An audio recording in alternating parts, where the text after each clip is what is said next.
அம்மா, நீங்கள் யார் என்று எனக்கு நன்றாக தெரியும். அதாவது அருள்குமார் தான் தெரியுமா? வாசா, நீங்க வேடம் கொண்டு வந்திருப்பீங்க என்னன்னு தெரிவிக்க வேண்டும். அப்படியே தெரிவிக்கின்றேன். ஆமா, அடி போடப்படலாம். அடிமயமான காலத்தில் சொல்லு அஞ்சா சூர்யா யார் என்று கேட்டு அப்படி கேட்ட உடனே சந்திர சூரியர் என நாதராகப்பட்டவர் இரு நேரத்திலே வந்து தெரிவித்தார். அப்படி தெரிவித்த உடனே அதை பரிசோதித்து பார்க்க வேண்டும் என்று சொல்லி அதனை பரிசோதித்து அதனால் சாபத்தையும் பெற்றேன். அப்படி சாபத்தை பெற்று திருவண்ணாமலை சென்று அதனால் தவம் புரிந்து வந்தேன். அப்படி தவம் புரிந்த நேரத்தில்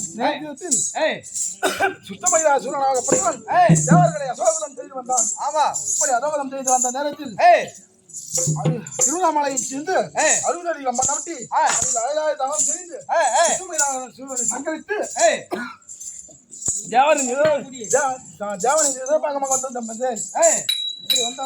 அமர்ந்து மலையூரிலே அங்காள பரமேஸ்வரியாகவும் முட்டுத்தூரிலே செல்லியம்மனாகவும் வெள்ளியடி பூஞ்சாலையாகவும் புலிவெளி நகரிலே உத்தமி அம்மனாகவும் தெரிவித்து அருள் பாலித்து வருகின்றேன். வருகின்ற போது இன்னும் எப்படி தெரியுமா?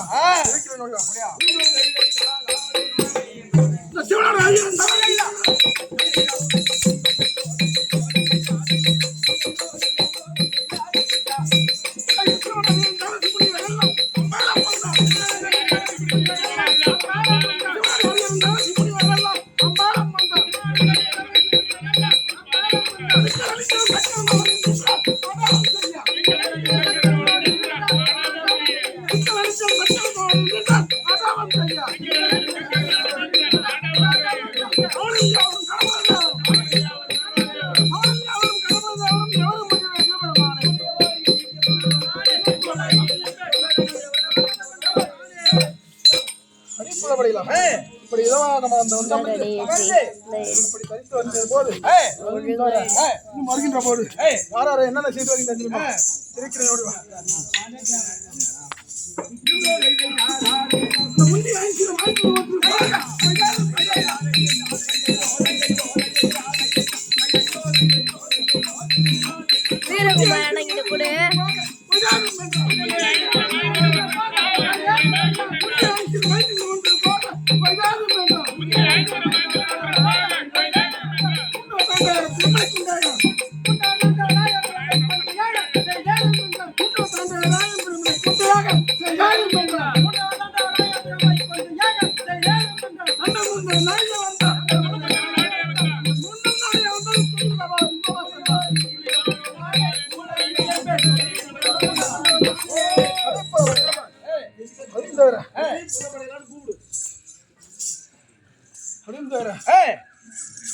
நாதராகப்பட்டவர் பரியாளுக்கு செல்வது வழக்கம். ஆமா, அப்படி பரியாளுக்கு சென்ற போது இன்றைய தினத்தில் உமாமகேஸ்வரி நான் பரியாளுக்கு சென்று வருகிறேன். இவ்விடத்தில் அமைந்திருக்க வேண்டும் அம்மா தாயே என்று தெரிவித்து விடைபெற்று சென்றார். இப்படி சென்ற போது பிரம்மநாதப்பட்டார் கைலாயம் நோக்கி வந்தார். இப்படி வந்தவுடனே நாதராகப்பட்டார் வந்து விட்டார் என்று தெரிந்து நாதா நமஸ்கரிக்கவும் என்று பாதம் பணிந்தேன். பாதம் பணிந்த உடனே பிரம்மநாதப்பட்டார் அம்மா என்று நமஸ்கரித்தான். இப்படி நமஸ்கரித்த உடனே என் நானது இஷ்டியார் வந்திருப்பது யார் என்று பார்த்தீங்க. அப்படி பார்த்தபோது என் நாதருக்கும் 5 சிரம், ஆமா பிரம்மதேவனுக்கும் 5 சிரம். அப்படி இருக்க அதே பிரம்மா என் நாதர் வரும் முறை விடத்திலே அமர வேண்டும் என்று நாதராகப்பட்டவர் பணி அளந்து விட்டு கைலாயம் நோக்கி வந்தார். இப்படி வந்தவுடன் நாதா உனக்கும் 5 சிரம், பிரம்மனுக்கும் 5 சிரம். நான் நீ என்று பாராமல் பிரம்மன் காலிலே பணிந்தேன். ஆகிய நான் பிரம்மனின் ஒரு சிரசை கிள்ளி எறியும்படி கட்டளையிட்டேன். இப்படி கட்டளையிட்ட உடனே நாதராகப்பட்டவர் பிரம்மன் 5 சிரசில் ஒரு சிரசை கிள்ளி எறிந்தார். இப்படி கிள்ளிய உடனே நாதராகப்பட்டவருக்கோ பிரம்மகித்தி தோஷம் பிடித்து விட்டது. பிரம்மகித்தி தோஷம் பிடித்த உடனே நானும் அயராது அன்றாடம் எங்கெங்கே சென்று பார்த்து எங்கும் சரியாகவில்லை. இப்படி சரியாகாத காரணத்தினால் என் அண்ணனாகிய கண்ணபுரானை நினைத்து அம்மா இது என்ன சோதனை? என் நாதராகப்பட்டவர் குச்சியை பிடித்து எங்கும் இங்கும் அலைகிறார், திரிகிறார். நானே யார் என்று அடையாளம் தெரியவில்லை. பசி பசி என்று ஓடுகிறார். இதற்கு என்ன உபாயம் செய்ய வேண்டும்? தாங்கள் தான் உபாயம் காட்ட வேண்டும். அப்பா காட்ட வேண்டும் அப்படி என்று என் அண்ணனாகிய கண்ணபுரானிடம் தெரிவித்தீங்க. இப்படி தெரிவித்த உடனே அண்ணனாகிய கண்ணபுராணம் அம்மா உமா மகேஸ்வரி எம்மால் முடியாது, இது உம்மால் தான் முடியும். இதற்கு நீதான் தக்க உபாயம் கொடுக்க வேண்டும் என்று விவரத்தை தெரிவித்தார்.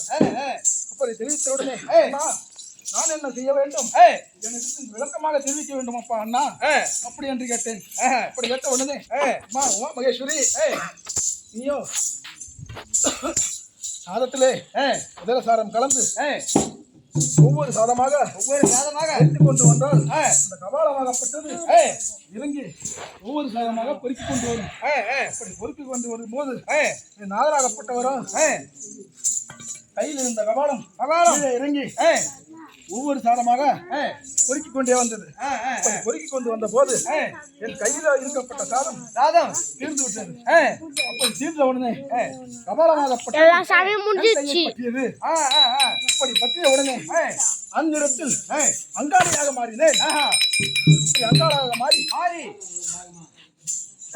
அம்மா உமா மகேஸ்வரி இந்த ரூபம் இங்கிருந்தால் மாநில பிறவைகள் எல்லாம் ஆமாப்படுவார்கள்.